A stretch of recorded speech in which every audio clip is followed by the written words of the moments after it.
5টায় উঠে গরমের মধ্যে নিজেকে হেলদি আর এনার্জেটিক রেখে ঘরে বাইরে সমস্ত কাজ কিভাবে গুছিয়ে করি।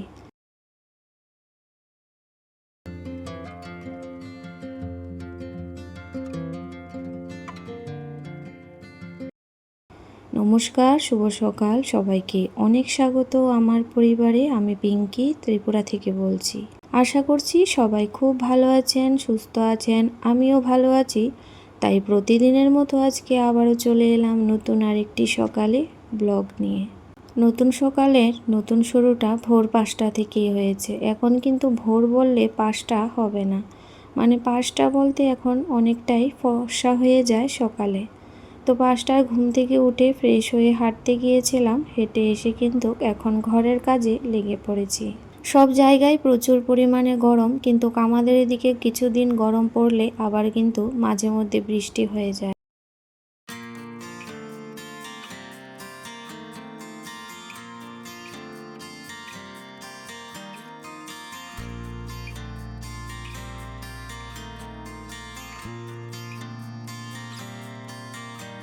নিজেকে হেলদি এনার্জেটিক রাখতে প্রতিদিন কিন্তু রাত্রে আমি ঠিক সময় মতো ঘুমিয়ে পড়ি।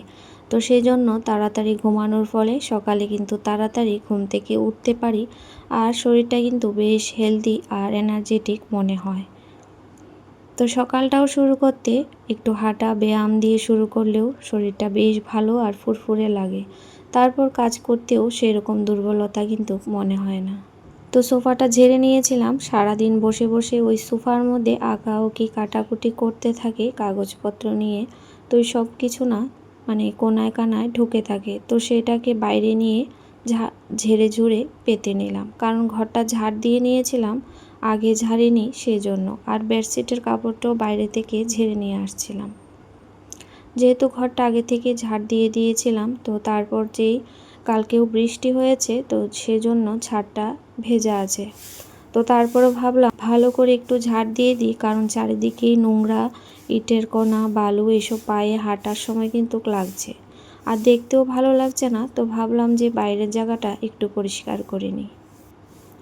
আর গাছের মধ্যে অনেক ফুল ফুটে আছে। বৃষ্টি ভেজা সকাল, খুবই ভালো লাগছে। আর আবহাওয়াটাও ঠিক আছে, ঠান্ডা ঠান্ডা, সেই রকম কিন্তু গরমটা নেই।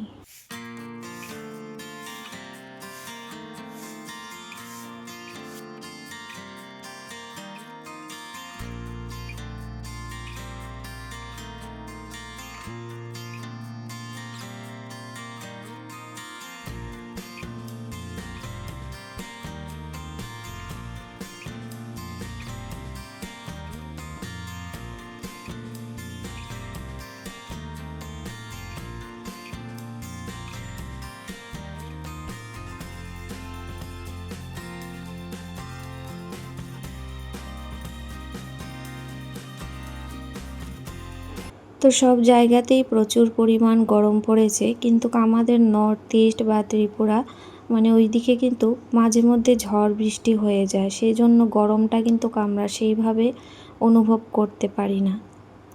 মানে লাগাতার যদি 1 সপ্তাহ রৌদ্র হয়, তারপর কিন্তু আমাদের এখানে বৃষ্টি হয়ে যায়, যার ফলে একটু হলেও আবহাওয়াটা পরিবর্তন হয় আর কিছুটা স্বস্তি পাই। না হলে এই যে 4-5 দিন লাগাতার গরম পড়ে, সেই গরমে কিন্তু আমরা নাজেহাল হয়ে যাই।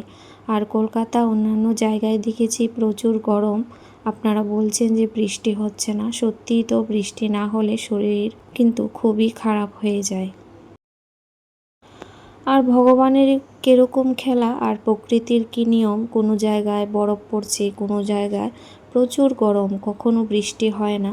তো এরকমই প্রকৃতির হয়তো নিয়ম। তো যাই হোক, তারপর ওইদিকে ছাদটা পরিষ্কার করে একটু ঘুরে নিলাম, আর বেশ ভালো লাগলো সকাল সকাল। আর আপনারা কি কিছু ছাদের মধ্যে নতুন কিছু দেখতে পেয়েছেন? অবশ্যই কমেন্টে জানাবেন। তো ঘরের মধ্যে ফুল থাকলে ঘরের দরজায় বা কোণায় অনেকটা কিন্তু পজিটিভিটি বাড়ে। তো সেই হিসাবে ছেলেকে টিউশনে দিতে গিয়ে কিছুটা এই যে করবি ফুল পেয়েছি, তো গাছ থেকে তুলে নিয়ে আসলাম। তো তার মধ্যে সকালের অনেক কাজ হয়ে গেছে, চা খাওয়া, পুজো দেওয়া, তারপর ওকে দিয়ে আসলাম, মানে দিয়ে আসার পর চা খেলাম আর কি, একটু চা, মুড়ি, কলা, ওই সব। তো যাই হোক, তারপর সকালে রান্না বান্না করতে হবে। তো তাড়াহুড়া করে রান্নাটা করব, কারণ ওকে আবার টিউশন থেকে আনতে হবে।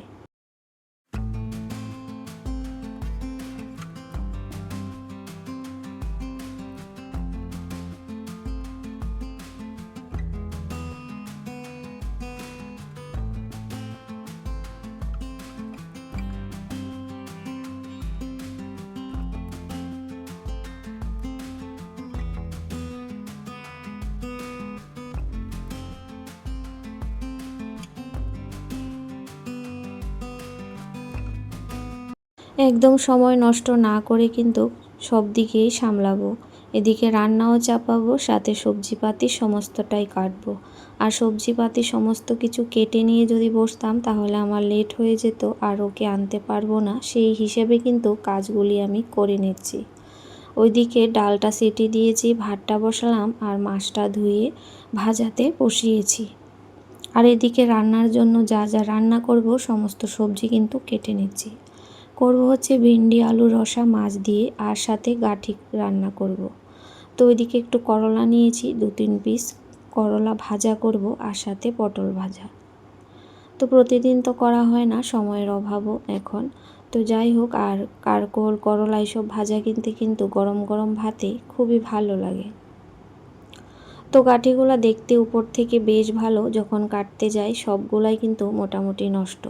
মাত্র 6-7 খানা ভালো পেয়েছি, তো ওইগুলা দিয়ে রান্না তো করতেই হবে।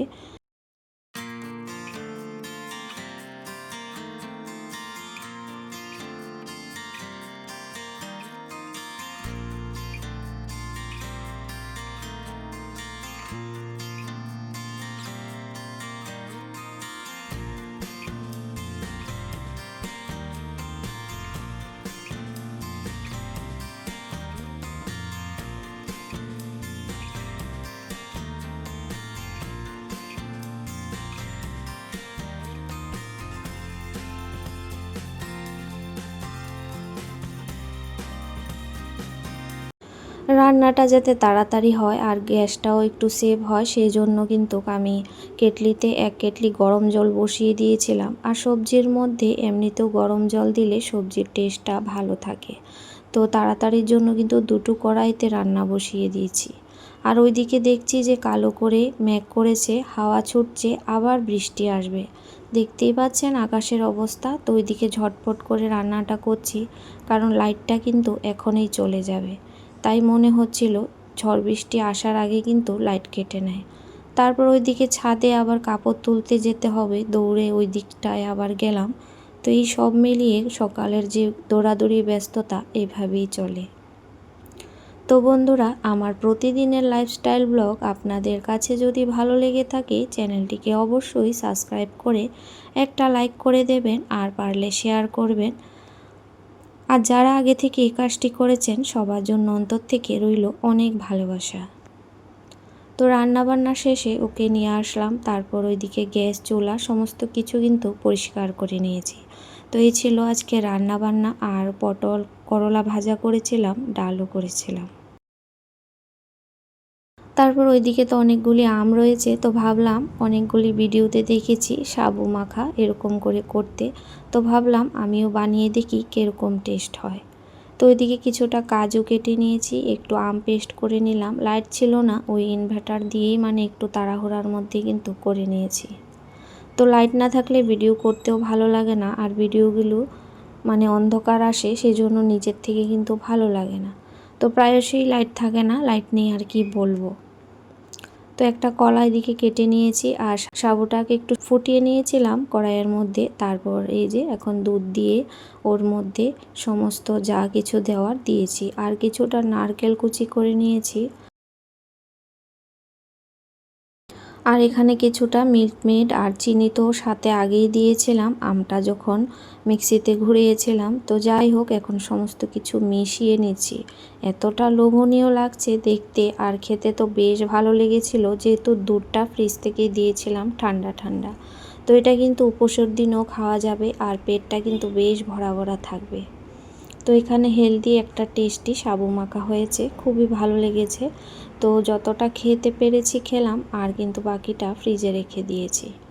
তো যাই হোক প্রিয় বন্ধুরা, আজকের মতো ভিডিওটি এখানে শেষ করছি। সবাই খুব ভালো থাকবেন, সুস্থ থাকবেন। আগামী দিন আবারও আসবো নতুন আরেকটি ব্লগের সাথে।